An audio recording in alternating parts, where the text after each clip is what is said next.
ำสอนของพ่อยังเสื่อมต่อใจลูกเสมอจงหักกันเด้อจือเด้อคำพ่อบอกสอนภาพถ่ายใบนี้รักษาให้ดีไปจนลูกตายมื้อนี้พ่อหลับสบายทิ่มห่างกายที่มาจากดินคำสอนของพ่อนั้นเป็นบ่อสติปัญญา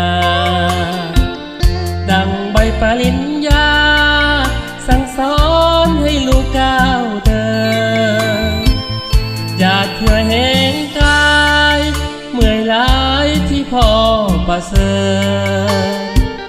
สี่บอกทางเดินให้ลูกมีสุขสบายในเมื่อพ่อ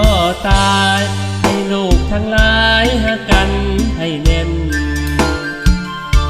อย่าได้เครียดแค้นเก็บแดนทรัพย์สินเงินตาพ่อปรารถนาให้ลูกฮักกันแข่งกัน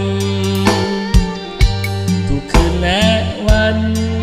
สิ่งเหล่านั้นลูกควรจดจำลูกเอ๋ยลูกพ่อให้จดจ่อ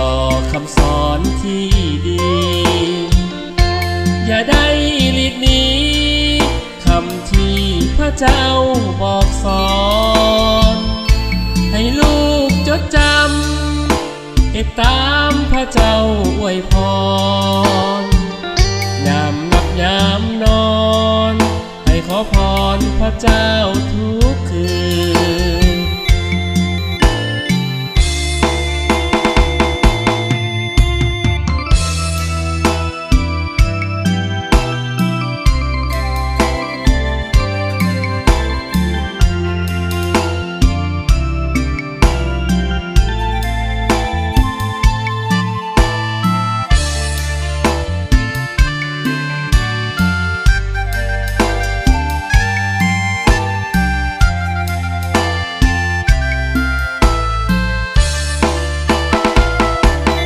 เมื่อพ่อตายให้ลูกทั้งหลายหากันให้แน่น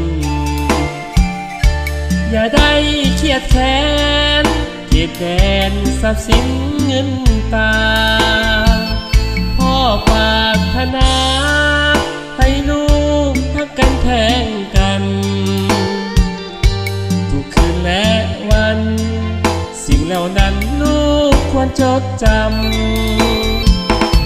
ลูกเอ๋ยลูกพ่อให้จดจ่อ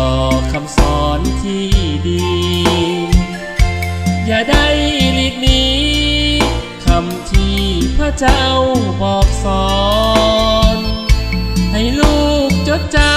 ำติดตามพระเจ้าอวยพรยามหลับยามนอนให้ขอพรพระเจ้าทุกคืนยามหลับยามนอนให้ขอพรพระเจ้าทุกคืน